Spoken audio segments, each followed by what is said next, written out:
Dear student, आज हम लोग डिस्कस करने वाले हैं टॉपिक जीएसटी।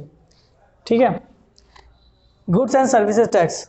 देखिए, हमारे कंट्री में जीएसटी ही लागू है, लेकिन इससे पहले हमारे कंट्री में जो लागू था उस टैक्स सिस्टम का नाम था वैट, वैल्यू एडेड टैक्स। इसमें क्या होता था, आप जब कोई सामान परचेज करते तो इसमें कई तरह के टैक्स लगते थे। मान लीजिए कभी एसी टैक्स लगता है, कभी आपका लग्जरियस टैक्स लग जाता है, कभी आपका हो गया इंपोर्ट टैक्स, कभी एक्सपोर्ट टैक्स, कई तरह के टैक्सेस लगते थे। तो गवर्नमेंट ने क्या किया, वैट सिस्टम को हटा दिया गया और गवर्नमेंट ने कहा कि नहीं, one nation one GST, one tax system होगा। तो गवर्नमेंट ने क्या किया, उसके ऊपर सिर्फ एक ही टैक्स लगाने की विधि बताई, उसका नाम दिया गया जीएसटी। ठीक है, तो हमारे कंट्री में क्या है, goods and services tax he applicable और कुछ नहीं। आप चाहे 10 रुपए के साबुन खरीदते हैं या फिर 4 लाख या 10 लाख का प्लॉट खरीदते हैं, आपको एक ही टैक्स देना पड़ता है। अब तो टैक्स सिस्टम के बारे में बात करते हैं। तो जीएसटी को 3 रूपों में बांटा गया है। 3 तरह के जीएसटी हम लोग देख पाएंगे। हमारे जब भी कोई बिलिंग होती है उसके ऊपर 3 तरह के जीएसटी हम लोग को देख पाते हैं। एक होता है एसजीएसटी, एक होता है सीजीएसटी, एक होता है आपका आईजीएसटी। इसके अलावा एक और तरह की जीएसटी होती है, उसे कहते हैं यूटी जीएसटी। उसको मैं आप कह सकते हैं कि एसजीएसटी के अंदर ही रख रहा हूं, मैं लिख देता हूं और।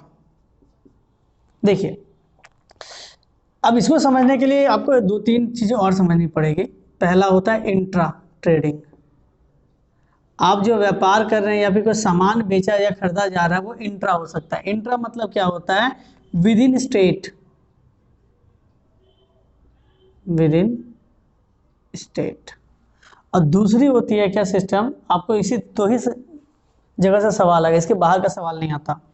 दूसरा जो ट्रेडिंग होता है उसे कहते हैं इंटर स्टेट ट्रेडिंग। अब देखिए, ये इंटर स्टेट ट्रेडिंग क्या है। सपोज ये एक स्टेट है, ये आपका हो गया क्या, फर्स्ट स्टेट, और एक मैं देखता हूं क्या, सेकेंड स्टेट। 2 स्टेट के बीच में जब सामान की खरीद और बिक्री होती है तो वहां पे जो टैक्स लगता है वो होता है आपका आईजीएसटी, इंटर स्टेट जीएसटी लगता है। ठीक है, इंटर स्टेट ट्रेडिंग उसे कहते हैं। इंट्रा के लिए एसजीएसटी जीएसटी दोनों आता है। देखिए, होता क्या सिस्टम मैं बता दूं। देखिए, जीएसटी ना गवर्नमेंट के द्वारा अलग अलग चीज़ों पर निर्धारित की गई है। जैसे किसी वस्तु के ऊपर 12% का टैक्स है, जीएसटी की वैल्यू है। किसी पर आपका 18% है, किसी पर 9% है, किसी में 5% है। अलग अलग चीज़ों पर डिपेंड करता है कि टैक्स की वैल्यू क्या है। जैसे कि आप खाने पीने के सामान खरीदने जाए या फिर होटल में खाना खाते हैं तो आपको 12%, 9%, 8% की जीएसटी लगती है। लेकिन आप अगर सोने के सामान खरीदने जाते हैं तो हो सकता है आपको 16% का जीएसटी लगता हो। तो हर वस्तुओं पर जीएसटी की वैल्यू फिक्स होती है, यानी लेकिन टैक्स एक ही लगेगा आपका। आपको एग्जाम क्वेश्चन में दे दिए रहेंगे कि जीएसटी कितना परसेंट है, उसके हिसाब सॉल्व करना है। सपोज मैं आपको सवाल यहाँ पर बताता हूँ कि जीएसटी की वैल्यू में बात कर रहा हूँ 12% जीएसटी की। अब इसको समझेंगे कैसे, सवाल बनाएंगे कैसे। अगर मान लेते हैं कि आप कोलकाता में रहते हैं, और कोलकाता में मैं एक जगह बता देता हूँ, खिदिरपुर। आपने कोलकाता के खिदिरपुर से कोई सामान खरीदा है और कोलकाता के अंदर एक जगह है, उसका एक नाम रख देते हैं बेहला। कोलकाता आपने क्या किया, विद इन स्टेट, आपने क्या किया, within state West Bengal के अंदर ही खरीदा और वेस्ट बंगाल के अंदर ही बेच दिया। ठीक है, आपने खिदिरपुर से खरीदा और जाके बेहला में बेच दिया है, कोई भी सामान खरीद के बेचा है, तो इस पर टैक्स लगता है। अब मान लेते हैं टैक्स की वैल्यू क्या बता दी गई है, 12% जीएसटी थी। तो आप जब सवाल सॉल्व कीजिएगा तो आपको क्या करना पड़ेगा, जो टैक्स की वैल्यू है इसे 2 हिस्सों में बांट देनी पड़ेगी, इक्वल अमाउंट में बांटनी पड़ेगी, इक्वल में। तो यहाँ पे जो जीएसटी की वैल्यू है वो इस तरह बढ़ जाएंगे। देखिएगा, हम लोग लिखेंगे CGST, और ये जो जीएसटी की वैल्यू 12% है वो की सीधी सी बात है रिड्यूस हो जाएगी 6% जीएसटी में। और जो SGST होगा उसकी वैल्यू भी क्या हो जाती है, 6%। और यहाँ से जो पैसे जो टैक्स के तौर पे मिलते हैं गवर्नमेंट को, वो 6% हमारी स्टेट रखती है और 6% स्टेट रखता है, आपका सेंट्रल रखता है, दिल्ली। ठीक है, अब लेकिन अब इसका सवाल आ सकता है कि सर अगर मान लीजिए कि मैंने स्टेट चेंज कर लिया, वेस्ट बंगाल के अंदर मैंने वेस्ट बंगाल से खरीदा कोई सामान और उसे जाके मैंने बेच दिया कहाँ, यूपी में, यूपी, बिहार, तमिलनाडु, केरला, कोई भी दूसरे स्टेट में मैंने कहीं पर बेच दिया। ठीक है, और यहाँ पर भी आपने क्या कहा है कि सर यहाँ भी क्या जीएसटी 12%, हाँ यहाँ पर भी मैं मान लेता हूँ जीएसटी क्या है, 12% है। तो यहाँ पे जब सामान कोई बेचा जाएगा एक स्टेट से दूसरे स्टेट में, तो देखा जाएगा कि इसमें सिर्फ एक ही टैक्स लगते, टैक्स तो जीएसटी ही लगेगा, लेकिन उसका एक ही डिवीजन होगा, वो पूरा का पूरा जो आपका होता है वो सीजीएसटी होता है। इट मीन्स 12% जो टैक्स मिलेगा आपका किसी भी सामान के ऊपर, वो पूरा का पूरा सेंट्रल के पास चला जाएगा। यहाँ से सवाल बनते हैं, आपसे सवाल पूछा जा सकता है, आपने कोई भी सामान परचेस किया है, मान लेते 2000 या 4000 का, और आपको कह दिया गया 12% का टैक्स था। अब कहा गया कोलकाता से उसे भेजा गया एक स्टेट, मतलब वेस्ट बंगाल से खरीद के उसे बेच दिया गया हरियाणा में। बताओ गवर्नमेंट को कितना टैक्स मिला, स्टेट को कितना टैक्स मिला? तो देख सकते हैं यहाँ पे एसजीएसटी की वैल्यू हमेशा क्या हो जाएगी, 0। यानी आप कह सकते हैं कि मैं अगर एक स्टेट से दूसरे स्टेट में सामान भेज दूं तो स्टेट को एक पैसा भी नहीं मिलता है, सारा पैसा सेंट्रल के पास चला जाता है। ठीक है, तो ये हो गया इंटर स्टेट ट्रेडिंग, जिसे हम लोग कहते हैं आईजीएसटी। ये हो गया सीजीएसटी, एसजीएसटी। अब कहेंगे यूटीजीएसटी क्या है? आप अगर यूनियन टेरिटरी में है, ठीक है, दादरा नागर हवेली जैसे जगह में है, तो यहाँ पे आप मान लीजिए जब आप यूनियन टेरिटरी में रहेंगे तो क्या करेंगे? हम मान लेते हैं कि यूनियन टेरिटरी में तो 12% का टैक्स है, तो 12% का जब टैक्स है तो वहां पर भी 6% जो होगा वो आपका यूटीजीएसटी के पास जाएगा, और बाकी का 6% आपका क्या होगा, सेंट्रल के पास जाएगा, आपका सीजीएसटी के रूप में चला जाएगा। ठीक है, अब हम लोग कुछ टर्मिनोलॉजी जानेंगे। क्या इनपुट जीएसटी क्या होता है, एक्सपोर्ट आपका क्या इनपुट के बाद आपका क्या आउटपुट जीएसटी क्या होता है, थोड़ा उसको समझ लेंगे। आई होप इसे आप नोट डाउन कर लेंगे पॉज करके।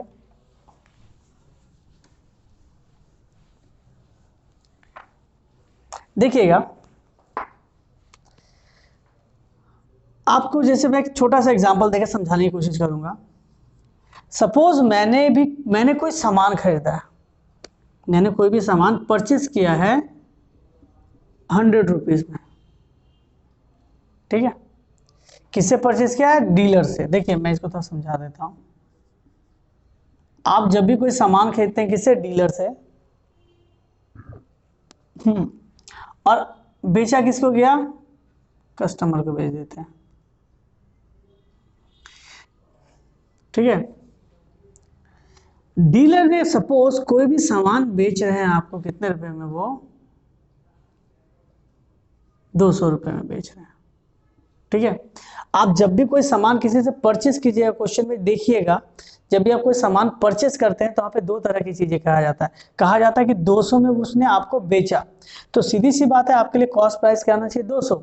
अब सवाल यहाँ पे दो तरह के बनते हैं कि आपने कितना में खरीदा, इंक्लूडिंग जीएसटी, एक होता है एक्सक्लूडिंग जीएसटी। अब इसके ऊपर आपको कह दिया गया है जीएसटी कितने % देनी पड़ेगी, वही 12% मान के चलते हैं। ठीक है, तो डीलर ने खरीदा है, बेचा किसको है? कस्टमर को। चलिए सवाल को और ज्यादा अच्छा बनाने के लिए हम लोग कस्टमर देके यहाँ पे रख देते हैं क्या, शॉपकीपर। ठीक है, शॉपकीपर, और शॉपकीपर के बाद रख देते हैं कस्टमर को। देखिए सवाल को थोड़ा लंबा खींचेंगे जिससे आपको बहुत सारी चीजों में समझा सकता हूं। देखिए ऑल टाइम कंडीशन मैंने 12% ही रखा, और ये मान लेते हैं ये सभी के सभी वेस्ट बंगाल के अंदर ही हो रहे हैं, वेस्ट बंगाल के बाहर नहीं जा रहे हम लोग। तो ये क्या हो गया? इंट्रा ट्रेडिंग हो गया। इंट्रा ट्रेडिंग में क्या था? विद इन स्टेट था। अब जब विद इन स्टेट था तो चीजें वहां पे क्या लगेंगी? दो हिस्से में टूट जाएंगी। तो सेलिंग प्राइस ये कह रहा है क्या डीलर की मैं 200 रुपये में बेच देने वाला हूँ, और 12% का जीएसटी लग रहा है। तो ये जब शॉपकीपर को सामान बेचेगा तो सीधी सी बात है ये 200 में तो बेच रहा है, लेकिन इंक्लूडिंग जीएसटी नहीं है इसके अंदर आपको जीएसटी देना पड़ेगा। तो एक्चुअल मैं क्या कह सकता हूँ, यहाँ पे क्या होगा? आपका सीजीएसटी भी लगने वाला है, एसजीएसटी भी लगना है, उसके बाद एक्चुअल आपकी बिलिंग होगी कितना रुपये आपको पड़ा, इंक्लूडिंग जीएसटी। तो सबसे पहले मैं यहाँ पे क्या निकालता हूँ? मैं यहाँ पे निकाल देता हूँ सीजीएसटी। जैसा कि आपको बताया गया है सीजीएसटी और एसजीएसटी की वैल्यू क्या होता है? जीएसटी के हाफ होती है, जो वैल्यू होती है उसके जस्ट हाफ हो जाती है। 6% आप क्या लिखेंगे? 200 रुपीज। तो 6/100 इंटू 200, आपने जब इसको डिवाइड किया तो कितना निकले? 12 रुपये निकले। तो सीजीएसटी यानी सेंट्रल के पास कहाँ चले, कितने रुपए चले गए? 12 रुपये चले गए। और एसजीएसटी की वैल्यू क्या होगी? एसजीएसटी आप इस तरह से आप यहाँ पे एसजीएसटी लिख देते हैं, और यहाँ पर भी लिखेंगे 6% ऑफ 200 रुपीज, और इसकी वैल्यू भी आएगी क्या? 12 रुपये। तो डीलर ने क्या किया है? शॉपकीपर को इतना दिया है। अब देखिए यहाँ पे सवाल क्या बनेगा, आपसे कहा जाएगा इनपुट। ठीक है, इनपुट जीएसटी ऑफ डीलर आपसे पूछा जाएगा। देखिए सवाल जब पढ़िएगा उसके अंदर देखा जाएगा जीएसटी के साथ इनपुट और आउटपुट ऐड किया जाता है। तो बताइए यहाँ से अगर आपसे पूछा जाए कि input GST input GST by dealer. ठीक है, डीलर ने कितने रुपए जीएसटी दिए आपसे पूछेगा, स्टेट से भी पूछेगा और सेंट्रल से भी पूछेगा। तो आपने क्या किया, इनपुट यानी उसके ऊपर एप्लीकेबल कितने का हुआ, तो वो कहेगा कि मैंने 12 रुपए सेंट्रल को दे दिए हैं और 12 रुपए मैंने किसको दिए हैं, स्टेट को दिया। ठीक है, अब एक्चुअल इसके लिए अब कहा जाएगा इंक्लूडिंग जीएसटी, इसका प्राइस क्या पड़ा 212 और ये 12, मैं क्या लिखूंगा, इंक्लूडिंग जीएसटी सेलिंग प्राइस। देखिए 200 रुपये उधर, फिर 12 रुपये सीजीएसटी, 12 रुपये एसजीएसटी, 224 रुपये पड़ गया। ठीक है, लेकिन अगर शॉपकीपर से पूछा जाए तुमने कितने में खरीदा है, तो शॉपकीपर कहेगा 200 रुपये ही। ठीक है, याद रखिएगा इस चीज को। क्यों, क्योंकि इसके अंदर उससे नहीं पूछा गया इंक्लूडिंग जीएसटी। जब तक इंक्लूडिंग ना कहे वो तब तक जीएसटी का इंक्लूड करके प्राइस नहीं बताएगा। कॉस्ट प्राइस उसका कितना हुआ शॉपकीपर का, देखिए 224 रुपये हो गया आप कहेंगे। ठीक है, लेकिन नहीं, इसको क्या कहेंगे हम लोग, कॉस्ट प्राइस क्या होगा 200 रुपये। क्यों, मैंने क्या कहा, इंक्लूडिंग जीएसटी, जब तक ना कहा जाए नहीं लिखिएगा। तो अब इमेजिन कीजिए जब शॉपकीपर भी 200 में सामान खरीदेगा, वो 200 में तो बेचेगा नहीं, उसे कुछ ना कुछ तो अपने लिए भी प्रॉफिट रखना है।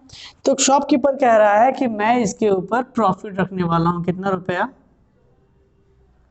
वो कह रहा है कि मैं इसके ऊपर 40 रुपये प्रॉफिट रखूंगा। अब देखिए अगर ये 40 रुपये का प्रॉफिट रखता है तो ये बेचेगा कितने में, सेलिंग प्राइस क्या हो जाएगा 240 रुपये। अब जैसे ये कस्टमर को बेचने वाला होगा तो इसके ऊपर क्या लगेगा, जीएसटी। अब ये भी तो देखिए इंट्रा ही है, वेस्ट बंगाल के अंदर सारी चीजें हो रही हैं, तो यहाँ पे सीजीएसटी की वैल्यू क्या होगी, यहाँ पे सीजीएसटी की वैल्यू हो जाएगी क्या, 12% वैल्यू थी आपकी, बता दिया गया था जीएसटी, तो 6% हो जाएगा, 6% ऑफ 240। हाँ, यही चीज यहाँ पे आपको जानना है कि जितनी बार सामान बिकता है उतनी बार उस पर जीएसटी लगता है। अब देखिए 6/100 इंटू 240, 0 0 6 4 24 कैरी 2 12 144 10, 14 रुपये 40 पैसे आपके क्या लग गए, टैक्स। किस रूप में लग गया आपको, सीजीएसटी। अब देखिए वो क्या कहेगा, शॉपकीपर ने ऑलरेडी 12 रुपीज उसने डीलर से खरीदते समय उसे पेमेंट किया था, वो कहाँ चला गया, गवर्नमेंट के पास। अब यहाँ पे लिखेंगे output GST, output GST, CGST, CGST by shopkeeper, 14 रुपये 40 पैसे माइनस 12 रुपये। क्यों, 12 रुपये उसने ऑलरेडी पेमेंट कर दिया यहाँ पर खरीदते समय, 2 रुपये 40 पैसे। तो इसको और डिस्कस करेंगे, थोड़ा देर में रुकिए। अब मैं बात करता हूँ एसजीएसटी, ये भी हो जाएगा 6% ऑफ 240, इसको भी सॉल्व करते हैं तो इसका भी आएगा वैल्यू क्या, 14 रुपये 40 पैसे। अब मैं यहाँ पे देखता हूँ क्या, आउटपुट SGST 14 रुपये 40 पैसे माइनस 12 रुपये 2 रुपये 40 पैसे। देखिए होता क्या यहाँ पे, अगर आपने कोई सामान खरीदा है तो आपने कितने टैक्स दिए, वो है आपके ऊपर लगने वाला टैक्स, उसे क्या कहेंगे, इनपुट टैक्स। तो शॉपकीपर ने डीलर से खरीदा, तो जब उसने परचेस किया तो उसके ऊपर टैक्स क्या पड़ा, तो वो जब परचेस कर रहा था तो उसके ऊपर जब बिलिंग आ रही थी उसने क्या देगा, उसने सीजीएसटी के लिए 12 रुपये पेमेंट किया और एसजीएसटी के लिए 12 रुपये पेमेंट किया। लेकिन इस बार ये जो सामान खरीदा गया है, किसने खरीदा है, सॉरी, ये जो सामान खरीदा है कस्टमर ने खरीदा है, तो ये जो पूरा टैक्स 14 रुपये 40 पैसे किसके ने पेमेंट किया, ये इनपुट जीएसटी है कस्टमर के लिए। अब देखिए एसजीएसटी इसी ने खरीदा है, तो एसजीएसटी भी 14 रुपये 40 पैसे इसके पड़े, तो ये क्या हुआ, इनपुट जीएसटी ऑन कस्टमर। परंतु आपसे सवाल ये नहीं पूछेगा, आपसे कहेगा output GST by the dealer, या फिर output GST of the shopkeeper पूछा जाएगा, ये पूछा जाएगा output GST of shopkeeper, dealer नहीं शॉपकीपर होगा। अब देखिए शॉपकीपर क्या कहेगा, इनपुट मेरे ऊपर ऑलरेडी मैंने 12 रुपये जीएसटी दिया है, आउटपुट मैं अब मुझसे कितना मिलेगा गवर्नमेंट को, तो मैंने ऑलरेडी 12 दे दिया, अब 14 रुपये 40 पैसा होता है, तो मैं पहले इससे माइनस कर देता हूँ 12 रुपये, और 2 रुपये 40 पैसा ये क्या करेगा, टैक्स देगा गवर्नमेंट को, और वहां से 12 रुपये इसके पास चला आएगा। ठीक है, तो आपसे सवाल इनपुट और आउटपुट जीएसटी में ही पूछा जाता है। अब लास्ट में सवाल पूछा जाता है कि बताइए गवर्नमेंट को कितना मिला, कस्टमर ने कितने में खरीदा, ये सब सवाल पूछे जाते हैं।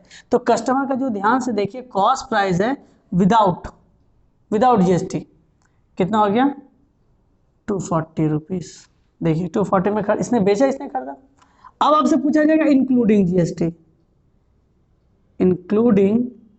जीएसटी, तो इसका जो कॉस्ट प्राइस पड़ रहा है वो क्या है 240 रुपये इधर, उसके बाद इसके ऊपर तो जीएसटी 14 रुपये 40 पैसा की थी, तो 14 रुपये 40 पैसा एसजीएसटी और 14 रुपये 40 पैसा क्या हो गया आपका सीजीएसटी। तो 240 प्लस 28 रुपये 80 पैसे,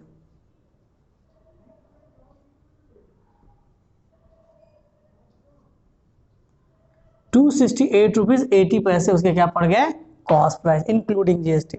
अब सवाल यहां से ये भी पड़ता है कि ओवरऑल गवर्नमेंट को कितना जीएसटी पड़ा, तो मैं कह सकता हूं एसजीएसटी कितना पड़ा होगा। आप एक ही शॉट में देख सकते हैं एसजीएसटी 14 रुपये 40 पैसा।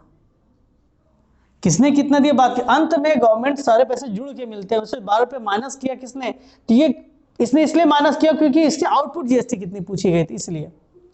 तो 14 रुपये 40 पैसे कैसे, यहाँ से 12 रुपये, यहाँ से इसने 2 रुपये 40 पैसे दिए, यानी 14 रुपये 40 पैसे एसजीएसटी हो गई।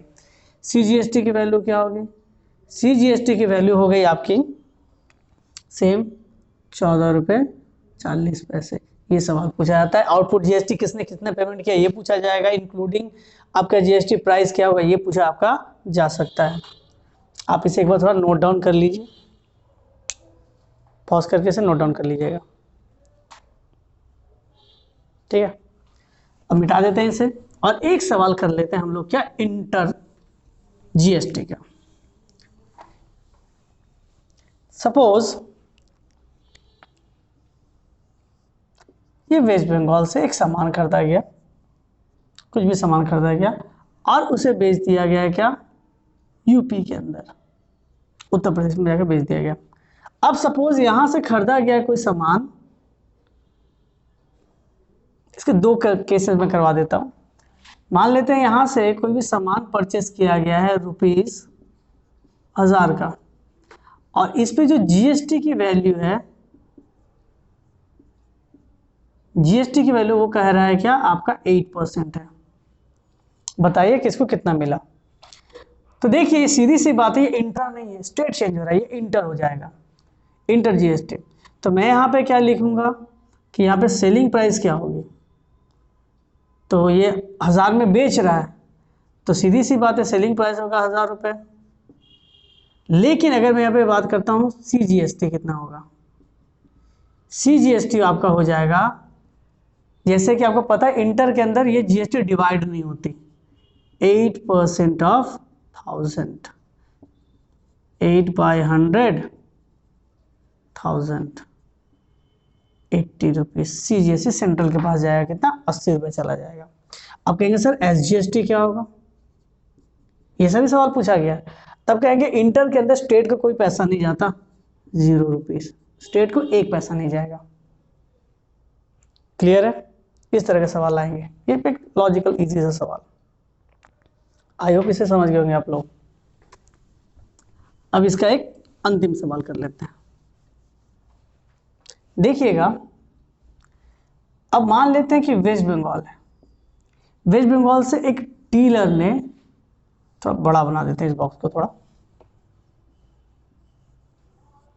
वेस्ट बंगाल से यहां पर एक मैन्युफैक्चरर या डीलर ही मान के चलते हैं, मैन्युफैक्चरर मान लेते हैं, एक मैन्युफैक्चरर, ठीक है, और यहां पे मान लेते हैं एक डीलर। मैन्युफैक्चरर ने एक सामान बेचा है आपका 1000 रुपये पे, ठीक है, और इस समय जीएसटी की जो वैल्यू है, ये वेस्ट बंगाल के अंदर ही हो रहा है, इसमें जो जीएसटी की वैल्यू है मान लेते हैं आपका क्या 12%, ठीक है। डीलर ने खरीदा और डीलर कह रहा है कि मैं इस पे प्रॉफिट करने वाला हूं, कितने रुपए, 200 रुपए मैं इस पे प्रॉफिट करूंगा और 200 रुपए प्रॉफिट करके मैं इस सामान को बेच दूंगा, कहां जाके, यूपी में इसे बेच देना है मुझे, ठीक है।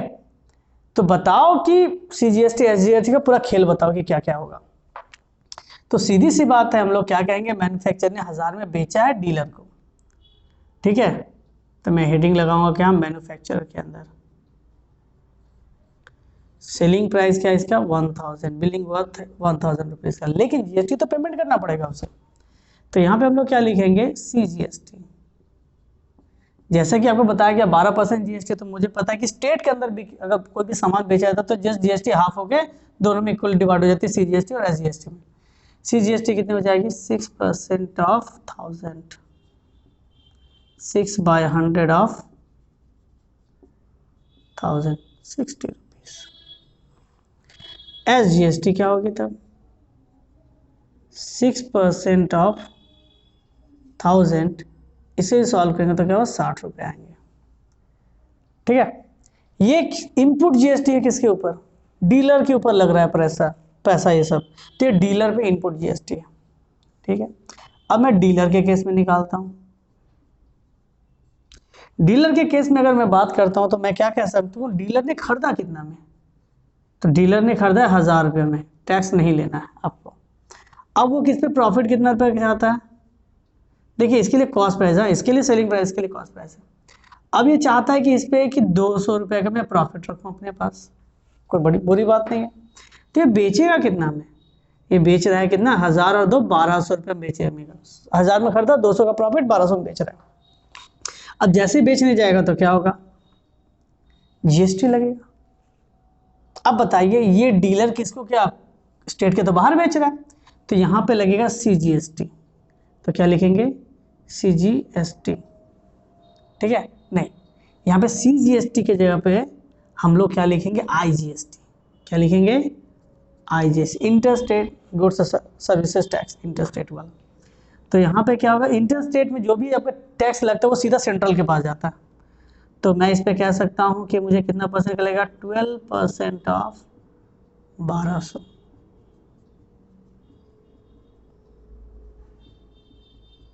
144 रुपये। अब देखिए, अब आपसे पूछेगा आउटपुट जीएसटी क्या थी, तो डीलर क्या कहेगा, डीलर कहेगा मुझे इनपुट जीएसटी कितने का देना पड़ा, तो यहां से आउटपुट जीएसटी क्या होगा, आउटपुट जीएसटी आपका 144 रुपये तो इधर बन रहा है उसका गवर्नमेंट क्या, तो ये कहेगा मैंने 60 रुपये पहले और स्टेट और 60 रुपये मैंने क्या, स्टेट और 60 रुपये मैंने स्टेट सेंट्रल को दिया, 120 मेरा ऑलरेडी मैं इनपुट जीएसटी मैंने पेमेंट कर चुका, तो मैं अपना 120 में माइनस कर लूंगा तो मेरा कितना रुपये आ रहा है, 24 रुपये आ गए। तो ये 24 रुपये मैं क्या करता हूँ, सेंट्रल को दूंगा। तो ये हुआ आउटपुट जीएसटी। ये सवाल इंपॉर्टेंट है और यहाँ पे बच्चे लोग फंसते हैं, यहाँ पे गलती करते हैं। अब आपसे यूपी में पूछा गया कि भैया बताओ इसका कॉस्ट प्राइस क्या पड़ा, तो कहेंगे इसका कॉस्ट प्राइस पड़ा 1200 रुपये और इसका जीएसटी का बिलिंग आ गया कितना, इसके लिए बिलिंग इसने थोड़ी टैक्स दिया था, ये तो आपका डीलर ने दिया था। इसका जीएसटी का बिलिंग आ जाएगा 144 रुपये किस रूप में, आईजीएसटी के रूप में। और टोटल तब इसका कॉस्ट प्राइस पड़ा, एक्चुअल कॉस्ट प्राइस पड़ा 1200 प्लस 144, 1344 रुपये इसका पड़ा क्या, आपका एक्चुअल प्राइस। और एक्चुअल आपसे पूछेगा कि कितना गवर्नमेंट ने टैक्स लिया, तो 144 रुपये इसने क्या किए हैं, टैक्स लिए हैं। ये है आपका नॉर्मल चित्र जिससे सारे सवाल बन सकते हैं। अब हम लोग हो सकता है एक नेक्स्ट वीडियो में सारे टफ क्वेश्चन लेकर उसे सॉल्व करने की कोशिश करें। आई होप कि ये कोशिश आपको पसंद आएगी। धन्यवाद।